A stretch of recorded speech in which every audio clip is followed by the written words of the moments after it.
Shalom Bapak Ibu Saudaraku yang terkasih. Selamat pagi.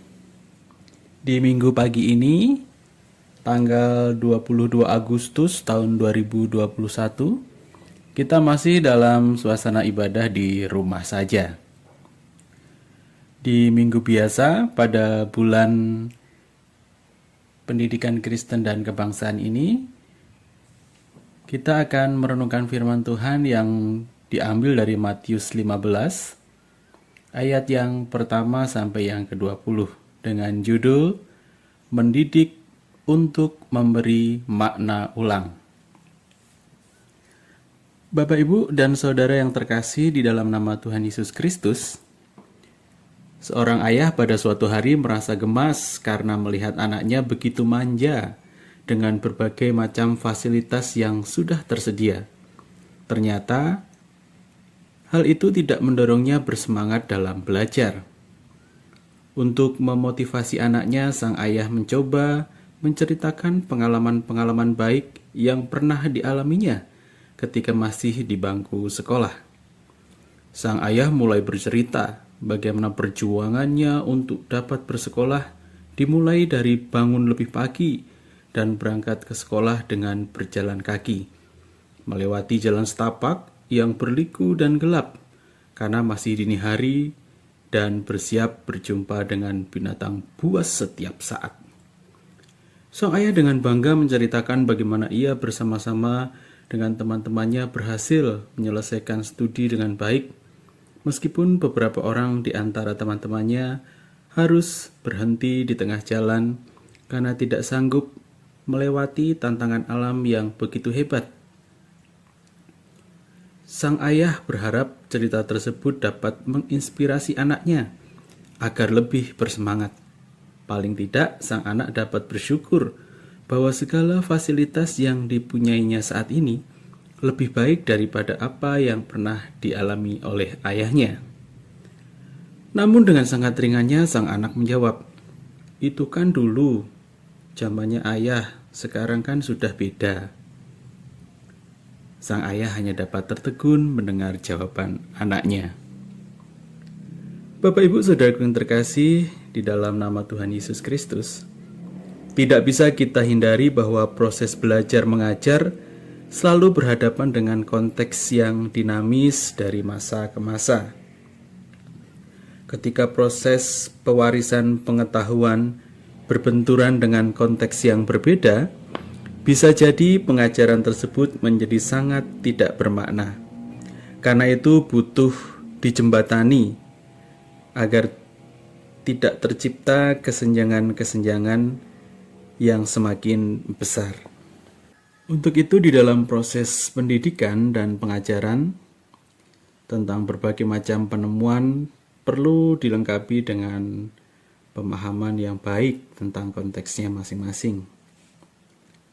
Hal ini dapat menempatkan pengetahuan pada tujuannya yang semula.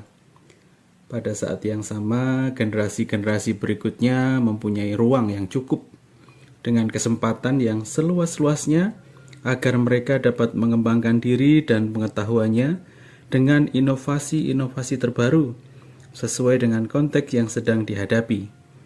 Untuk itulah diperlukan kearifan dan kebijaksanaan untuk saling memahami dan kerelaan serta keberanian untuk menempatkan diri agar proses pendidikan berjalan dengan baik dan lancar.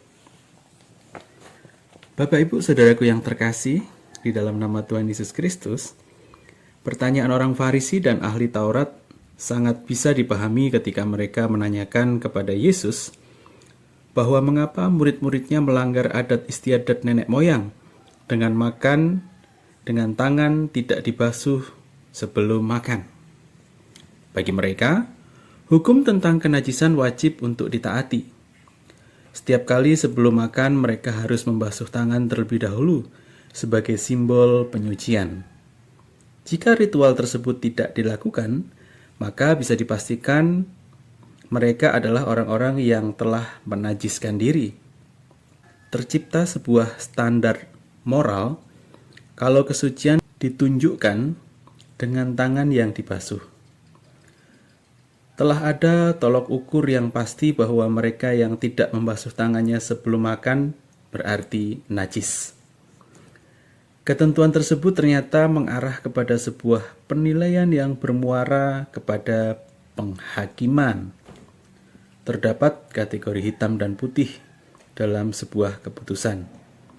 Pada satu sisi, semangatnya perlu mendapat apresiasi, namun perlu diwaspadai, kondisi demikian justru akan menghambat proses pembelajaran, karena pada akhirnya relasi personal akan dapat terganggu. Menghadapi situasi tersebut, Yesus memperlihatkan sikap yang tegas dalam bersikap secara konsisten. Dia menuntut penilaian yang sama dari orang Farisi dan ahli Taurat kepada hukum lain yang menyatakan untuk menghormati ayah dan ibu. Namun seolah menjadi batal karena apa yang dipakai untuk menghormati ayah dan ibu dalam wujud pemeliharaan kepada mereka telah dipakai untuk memberikan persembahan kepada Allah. Dalam hal ini, Yesus sedang menuntut konsistensi ajaran. Bukan hanya sebatas apa yang tertulis semata, tetapi apa yang menjadi makna dasar dari ajaran-ajaran tersebut. Tuhan Yesus menuntut dasar yang objektif terhadap ajaran yang diberlakukan tidak boleh timpang atau berat sebelah. Jangan sampai pengajaran yang dilakukan seperti orang buta yang sedang menuntun orang buta. Dalam hal ini, seseorang bisa dibutakan oleh kepentingan atau perasaannya semata. Pernyataan Tuhan Yesus keras, sehingga para murid pun memperingatkan bahwa apa yang dikatakannya dapat menjadi batu sandungan bagi orang-orang Farisi. Mereka bisa saja tidak setuju dengan apa yang disampaikan oleh Tuhan Yesus dan menilainya sebagai penyesat karena mengajarkan pengajaran yang berbeda. Memang, selalu ada harga yang harus dibayar untuk sebuah kebenaran. Ada resiko yang harus dihadapi ketika seseorang hendak mengajarkan segala sesuatu secara tepat, sesuai dengan makna yang sesungguhnya. Dalam hal ini, dunia pendidikan perlu terus-menerus belajar dari Tuhan Yesus Kristus. Dunia pendidikan terkadang perlu berpikir keluar dari kotak tanpa harus meninggalkan kotak. Setiap orang yang ada di dalamnya ada keberanian dan kemauan untuk berpikir jauh ke depan tanpa meninggalkan masa lalu dan kenyataan pada hari ini. Pelaku pendidikan perlu berpikir melampaui apa yang tertulis tanpa harus meninggalkan apa yang terbaca. Cara terbaik telah dilakukan dan diteladankan oleh Tuhan Yesus Kristus. Dia tidak menelan mentah-mentah apa yang tertulis semata-mata. Tuhan Yesus melakukan sebuah tindakan berani dengan memberikan makna ulang terhadap pokok pengajaran yang ada. Yesus menemukan inti persoalan dan menemukan solusi dari apa yang terjadi. Yesus tidak mau terjebak pada huruf dan kalimat yang ada, tetapi berani melampaui semua itu dan menemukan makna mendasar. Dengan mengatakan bahwa apa yang keluar dari mulut berasal dari hati, dan itulah yang menajiskan semua orang, sementara yang masuk ke dalam mulut pada akhirnya akan dituang ke dalam jamban. Tuhan Yesus sedang beri makna baru terhadap hukum yang berlaku. Ia mengajak mereka untuk berpikir yang dalam, bahwa dari hatilah timbul segala pikiran jahat, pembunuhan, perzinahan, percabulan, pencurian, sumpah palsu, dan hujat. Semangat untuk hidup dalam kekudusan tetap dipegang secara teguh, dan semangat itu pula yang mendorong Tuhan Yesus memberikan makna secara berbeda dan lebih mendasar daripada sebatas ritual semata yang dilakukan. Bapak Ibu Saudaraku yang terkasih dalam Tuhan Yesus Kristus, para guru yang punya tugas untuk mengajar, para orang tua yang punya tugas mendampingi anak-anaknya, perlu memahami secara utuh tentang apa yang diajarkan. Bukan hanya sebatas hitung-hitungan angka atau permainan kalimat-kalimat semata, tetapi apa makna dari pengajaran tersebut secara mendasar. Pengalaman-pengalaman kita di masa lalu sebagai orang dewasa memang menjadi bekal bagi kita untuk melakukan tugas pendidikan. Namun perlu kita pahami, pengalaman tersebut berada pada konteks zaman yang terus berubah. Apa yang pernah berjaya dan kita banggakan di masa lalu belum tentu dikenal oleh anak-anak kita pada masa kini.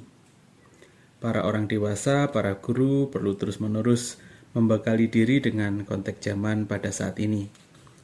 Anak perlu diberi ruang seluas-luasnya untuk menemukan sendiri solusi terhadap persoalan yang sedang dihadapi berdasarkan konteks yang ada pada masa kini.